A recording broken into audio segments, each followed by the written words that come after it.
Dr. Jin-Ho Park stood at the large window of the Mars Research Station, watching the red dust swirl across the landscape. The station's warning systems had detected something big entering Mars' atmosphere, and it wasn't one of their ships. After 20 years of waiting for alien contact, it was finally happening. "Dr. Park, they're requesting permission to land," said Yoon-mi Kim, the station's safety officer. She looked worried as she studied the readings on her tablet. "Their ship is huge, at least 3 times the size of our biggest spacecraft." Jin-Ho nodded slowly.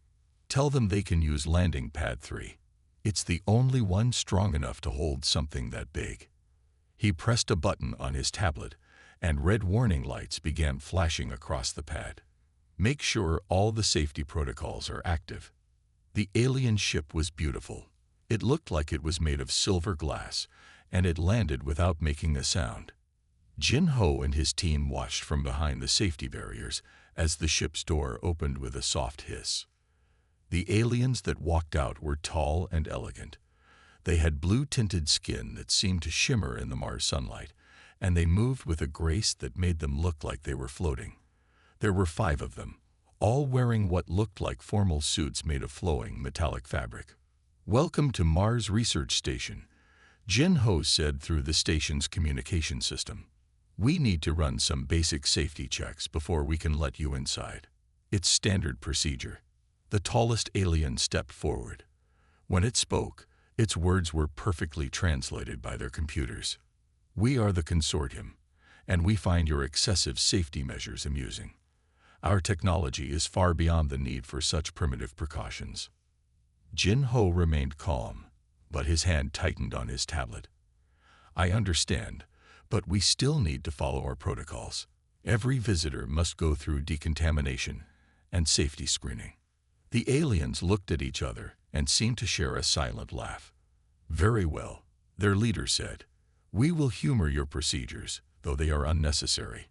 We have visited thousands of worlds far more dangerous than this simple outpost." As they went through the airlock, Jin-Ho noticed how the aliens casually ignored the bright red warning signs. They walked past the extreme pressure difference and radiation risk markers without even glancing at them. Inside the station's main hall, Jin-Ho's team watched as the aliens examined their equipment with what looked like amusement. They picked up tools marked with "Caution," "High voltage," and "Warning," "Extreme heat," as if they were children's toys. "Your species seems very afraid of everything," one of the aliens said, touching a container marked with multiple warning symbols. "These markings are everywhere. Do humans live in constant fear?" Dr. Ki-Young Lee, the station's chief engineer, stepped forward. "Those warnings have kept us alive for centuries. They're not about fear. They're about respect for danger." The alien leader waved a hand dismissively. "Perhaps that's why your technology is still so basic. Fear holds you back. The consortium has evolved beyond such concerns. Our bodies can heal from almost any injury, and our ships are practically indestructible." Jin-Ho exchanged looks with Yoon-mi. They both recognized the dangerous pride in the aliens' words. Earth's history was full of stories about people who thought they were too advanced to need warnings, too smart to follow safety rules. Those stories rarely ended well. "Let us show you around the station," Jin-Ho said politely. "But please, for everyone's safety, pay attention to the warning signs. They're there for a reason." The aliens nodded, but he could tell they weren't really listening. As they started the tour, Jin-Ho sent a quick message to Earth Command. "First contact established. Visitors show concerning disregard for safety protocols. Recommend increased observation and caution in future interactions." The red dust storm outside grew stronger, and somewhere in the distance, warning alarms began to sound. A week after the consortium's arrival, Senior Safety Officer Yoon-mi Kim sat in her office, reviewing security footage with growing concern. The aliens had spent the past 7 days exploring the station, consistently ignoring safety protocols that had been in place for decades. She paused the video on her screen, showing 3 consortium members handling experimental fuel rods without proper protection gear. The container was clearly marked with danger, extreme radiation, in multiple languages, including the consortium's own. Computer, make a note, Yunmei said quietly. Day 7 of consortium visit. 3rd violation of radiation safety protocols. She rubbed her temples, feeling a headache coming on. The door to her office slid open, and Dr. Jin-Ho Park walked in. Any improvement? He asked, though his expression suggested he already knew the answer. Worse, Yunmei replied, turning her screen so he could see. They've started encouraging our junior scientists to ignore safety measures. Yesterday, they told Hejun that wearing protective suits in the biolab was primitive thinking. Jin-Ho frowned. Has anyone been hurt yet? No, but it's only because we've been triple-checking everything behind their backs. Yunmei pulled up another video. Look at this. Ambassador Valar actually laughed at our extreme temperature warning before touching a cooling pipe. Their advanced biology protected them from burns, but that pipe was cold enough to shatter human flesh. A soft alarm chimed, and both humans looked up. Through the office window, they could see consortium scientists entering the high-pressure testing chamber. None of them were wearing the required safety gear. Not again, Yunmei muttered, pressing the intercom button. Attention consortium members, you must wear pressure suits in that chamber. The warning signs clearly state, your concern is unnecessary. Ambassador Valar's smooth voice interrupted. Our bodies can withstand pressures far greater than this simple chamber can produce. These warnings are excessive. Jin-Ho stepped forward. Ambassador, with all respect, those warnings exist because we have lost people to pressure accidents. This isn't about capability. It's about establishing safe habits. There was a pause before Valar responded, their tone carrying the hint of condescension. Perhaps that is why your species still hasn't expanded beyond this small solar system.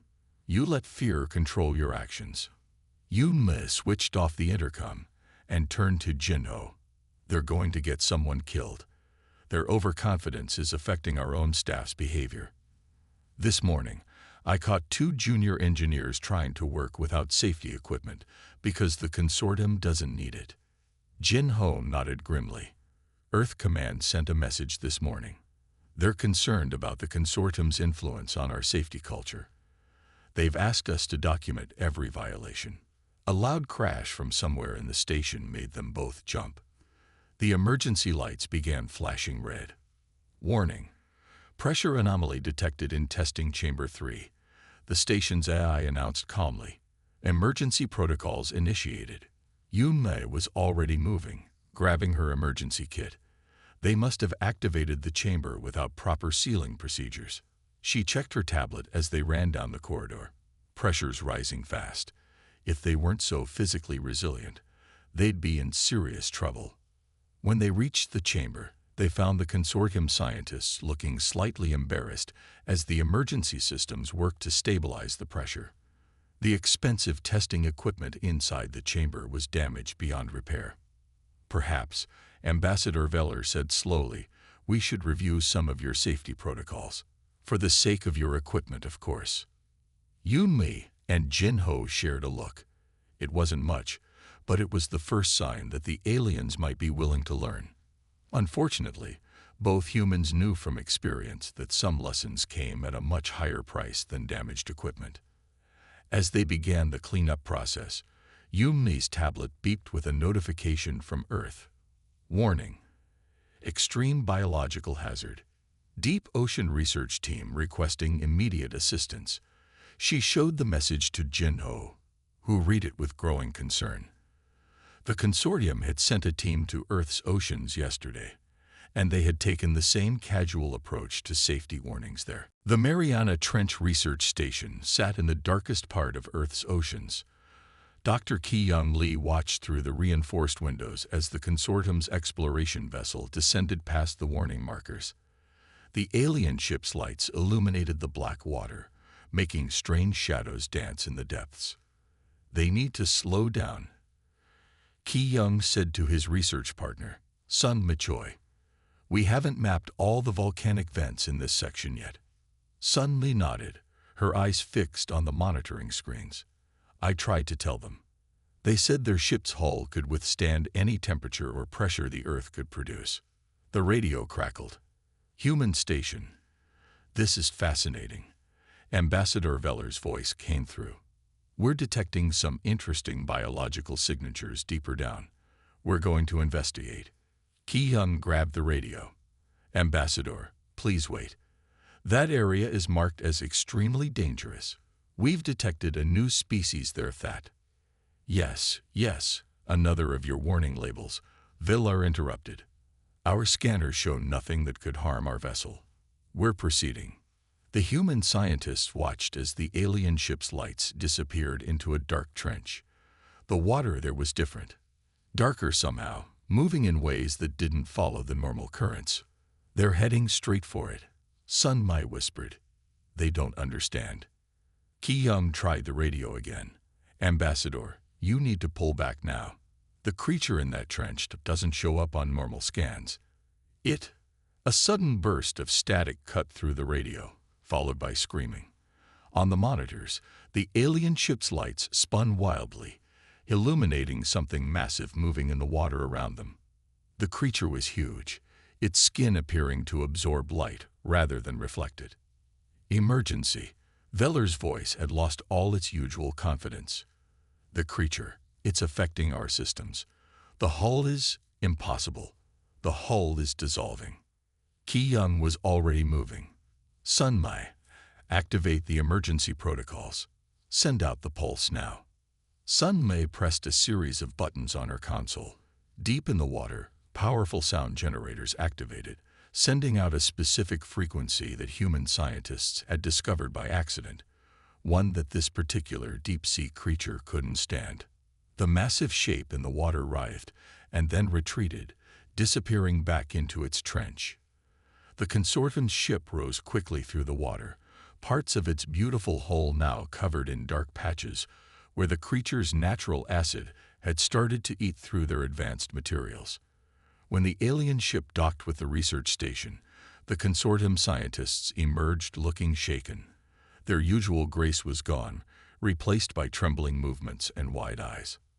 How did you know? Villar asked quietly. Our scans showed nothing dangerous. Our materials are supposed to be indestructible.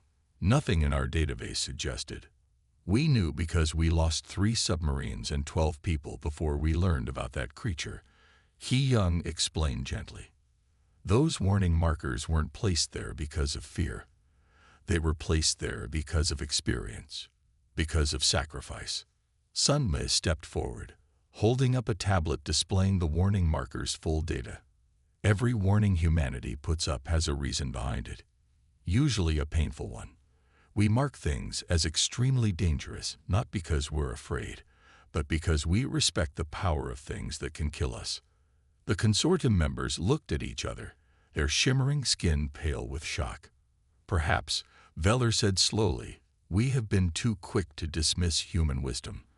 Our technology failed us today, but your warnings could have saved us from a disaster. As the humans began helping the aliens repair their ship, a message from Mars Research Station appeared on the main screen. Warning.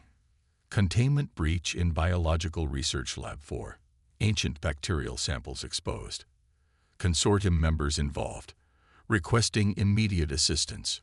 Ki-young and Sunmi shared a worried look. It seemed the aliens hadn't learned their lesson quickly enough. Security Chief Hajun Park stood in front of the sealed laboratory doors at Mars Research Station, watching the decontamination lights flash through the window. Beside him, the alien investigator Trell made notes on a transparent tablet. Let me understand this clearly, Trell said, their blue skin darker than usual with concern. Your people kept samples of ancient bacteria in this lab. Even though you knew they were dangerous, we kept them to study them. Hajun explained. To learn from them. Every major disease humanity has faced has taught us something important. He pointed to the warning signs on the door. That's why we had so many safety protocols in place. Trell touched their tablet, bringing up security footage from the day before. The video showed 3 consortium scientists entering the lab. They walked past multiple warning signs, ignored the safety suits hanging by the door, and began examining the sample containers. Our scientists believed their enhanced immune systems would protect them, Trell admitted. They thought human safety measures were excessive. Hajun nodded. And now we have a containment breach. The bacteria may be millions of years old, but they're still dangerous. That's why the warning labels said extreme biological hazard in 7 different languages. The station's medical chief, Dr. Taeho Kim, approached them with a tablet displaying test results. His face was serious. The good news is we contained the breach quickly. The bad news is the consortium members' advanced immune systems didn't help. In fact, their enhanced biology gave the bacteria more resources to work with. Trell's skin paled. Are they going to survive? They'll live, Taeho said, but only because we had treatment protocols already in place. Humanity has been dealing with dangerous bacteria for our entire existence. We've learned to be prepared. More security footage played on the wall screen. It showed the human emergency team responding to the breach, everyone following careful procedures that had been practiced many times before. Not a single step was rushed or skipped, even in the emergency. I don't understand, Trell said, watching the footage. Your species has so many limitations compared to ours. Your bodies are fragile. Your technology is less advanced. Yet you survived while our scientists fell ill. How? Hajun smiled slightly. Because we know we're fragile. Earth isn't like the worlds you come from. Our planet has millions of ways to kill us. Over thousands of years, we've learned to respect that danger. The 3 of them walked to the observation room overlooking the medical bay. Inside, the infected consortium scientists lay in sealed chambers while human doctors treated them. Their advanced healing abilities, which had made them so confident, were now working against them as the ancient bacteria used their enhanced biology to grow stronger. When humans mark something as extremely dangerous, Taeho explained, it's not because we're afraid. It's because we've paid a price to learn about that danger. Every warning sign has a history. Every safety protocol exists because someone once got hurt or died without it. Trell was quiet for a long time, watching their colleagues in the medical bay. Finally, they spoke. The consortium has always believed that advanced technology and superior biology made us immune to primitive dangers. We were wrong. An alarm suddenly sounded throughout the station. The AI's voice came through the speakers. Warning. Uncontrolled reaction detected in Engineering Lab 7. Consortium experimental equipment involved. Temperature rising beyond safe levels. Hajun checked his tablet and frowned. They still haven't learned, have they? Trell's skin darkened with embarrassment. Perhaps we have much more to learn from humans than we thought. Research Director Sun Mai Choi stood before the gathered consortium leaders in the Mars station's main conference room. Behind her, a large screen showed images of Earth's most dangerous creatures and places. This is why we mark things as extremely dangerous, she said, pointing to the screen. Earth shaped us.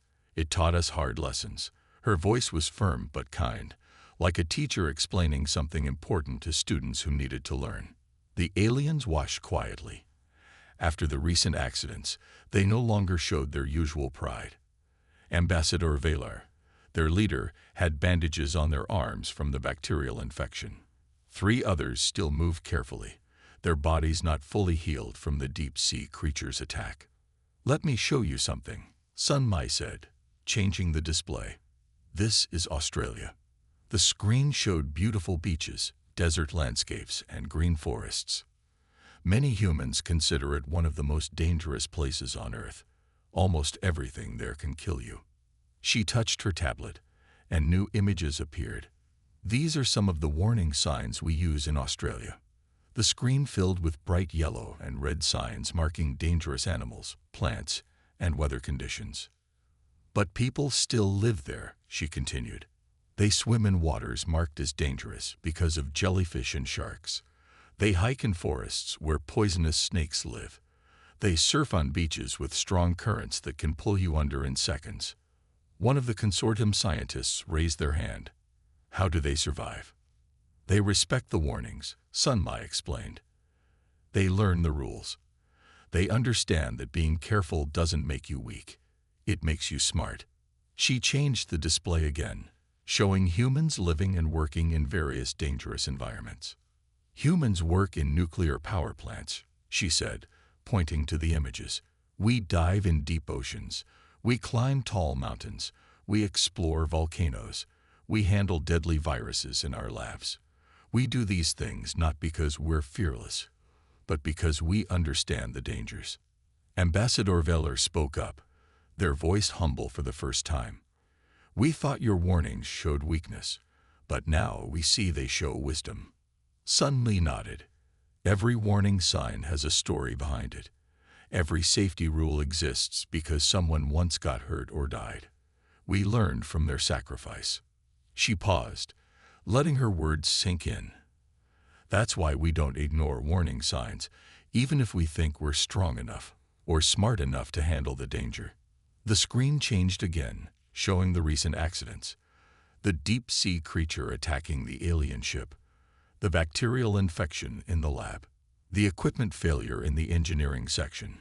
Each image made the consortium members shift uncomfortably in their seats. Your technology is amazing, Sun Mai said kindly. Your bodies can heal from injuries that would kill humans. But nature doesn't care how advanced you are. Earth's dangers have existed for millions of years. They've killed creatures far stronger than any of us.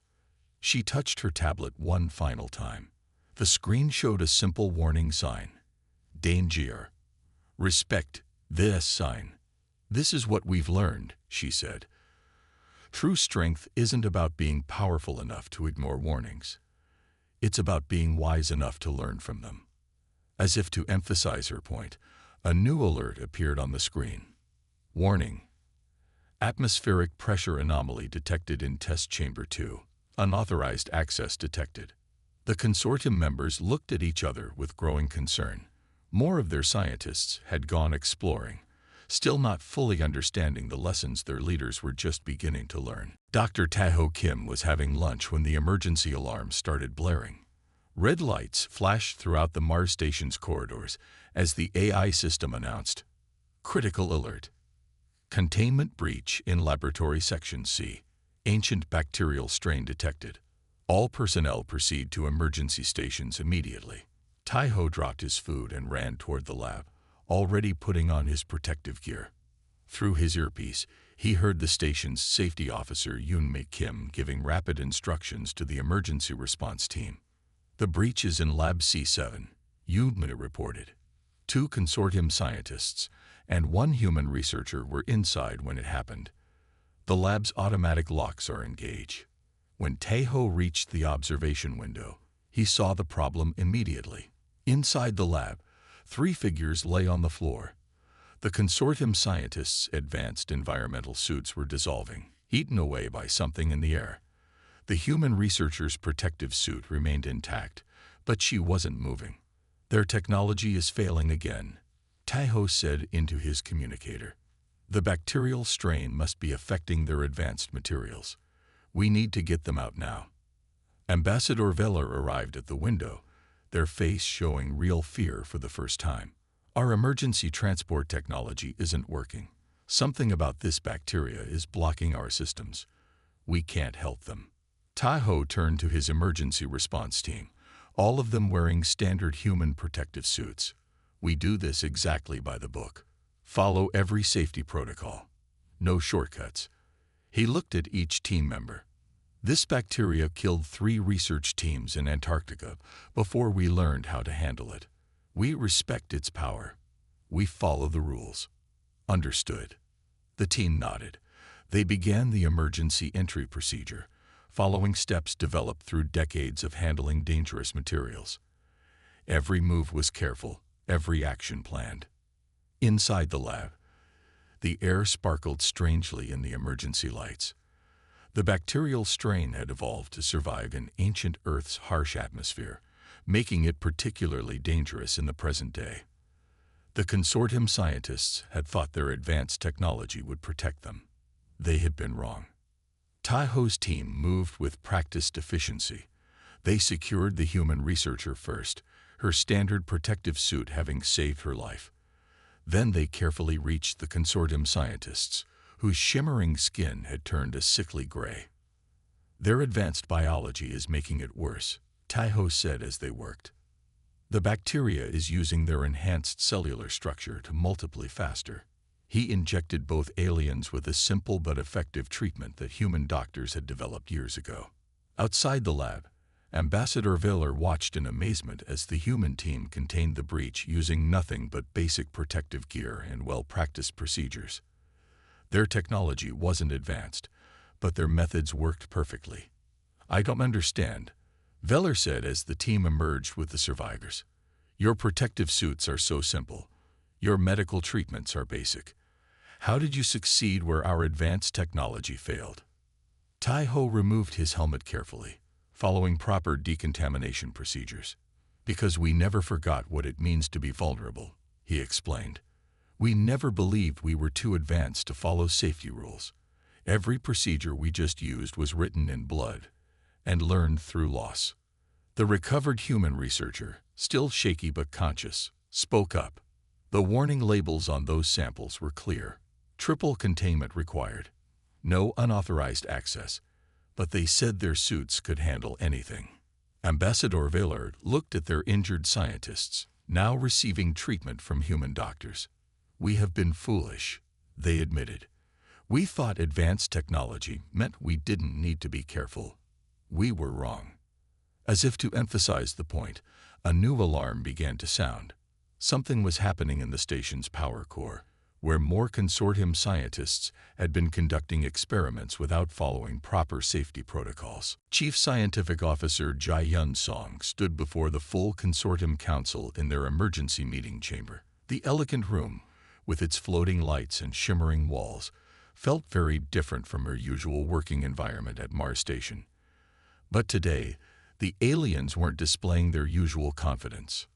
"We request that you share your knowledge with us," the council leader said, their voice formal but humble.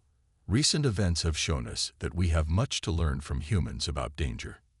Jai-Yun nodded and activated her presentation screen. The display showed Earth, beautiful and blue, floating in space. "Our planet taught us everything we know about danger," she began. "Every day of human history has been a lesson in survival." The screen changed to show various warning signs from Earth. Each one had a story behind it, a lesson learned through hard experience. "These aren't just signs," Jai-Yun explained. "They're memories. Each one represents something we learned, often at great cost." She touched her tablet, and the screen displayed the recent accidents, the deep-sea creature attack, the bacterial outbreak, the laboratory crisis. "Your technology failed in these situations not because it was weak, but because it made you overconfident. You stopped listening to warnings because you thought you were beyond them." The council members watched silently.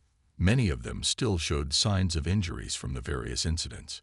Their usual bright blue skin was darker, marked with healing scars that even their advanced medicine couldn't completely remove. "Humans survived on Earth because we learned to respect danger," Jai-Yun continued. "We learned that nothing is completely safe. No technology is perfect. No defense is unbreakable. The moment you think you're invulnerable is the moment you become most vulnerable." She showed them images of human achievements, deep-sea exploration, space travel, medical research. "We do dangerous things every day. We work with deadly materials. We explore hostile environments. We study dangerous creatures. But we do it all with respect and careful preparation." The council leader raised their hand. "But your species is physically weaker than ours. Your technology is less advanced. How do you accomplish so much while being so limited?" Jai-Yun smiled. "Because we know our limits. We plan for failure. We prepare for disasters. We write our safety protocols assuming that everything that can go wrong will go wrong." She paused. "And most importantly, we learn from our mistakes." The screen showed the rescue operation from the recent laboratory crisis. human emergency teams working methodically, following careful procedures, saving both human and alien lives. "This is true strength," Jia said. "Not the ability to ignore danger, but the wisdom to respect it." The council chambers were quiet for a long moment. Finally, the council leader stood. "We have made a serious error in judgment," they announced. "We believe that advanced technology and superior biology made us immune to danger. We were wrong." They turned to Jia. "The consortium officially requests human assistance in developing proper safety protocols for all our operations. We want to learn everything you can teach us about identifying and respecting danger." As Jia began to respond, an urgent message appeared on her tablet. The industrial colony on Mars' moon Phobos was reporting problems with their mining operations. Consortium engineers had modified the equipment, ignoring the human warning labels about pressure tolerances. She looked at the council leader. "It seems we have our first practical lesson already waiting for us." 6 months after the series of accidents, Operations Director Min-Ho Kang stood in the new Interspecies Safety Training Center on Mars. The facility was a unique combination of human practical design and consortium advanced technology. Through the large windows, he could see teams of humans and aliens working together on emergency response drills. "The latest safety certification results are ready," his assistant reported, handing him a tablet.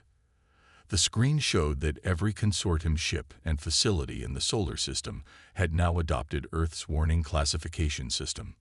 Min-Ho watched as Ambassador Veller led a group of new consortium arrivals through the facility's main hall. The aliens paused to study each warning sign with careful attention, their previous arrogance replaced by respectful caution. "This sign indicates extreme pressure difference," Veller explained to the group, pointing to a red warning marker. "According to human protocols, we must wear protective suits in these areas regardless of our natural resistances." The new arrivals nodded seriously, taking notes. In the practical training area, Dr. Jin-Ho Park was teaching a mixed group of human and alien scientists about laboratory safety. The consortium members wore standard human protective gear over their environmental suits, having learned that redundancy in safety measures was not a sign of weakness.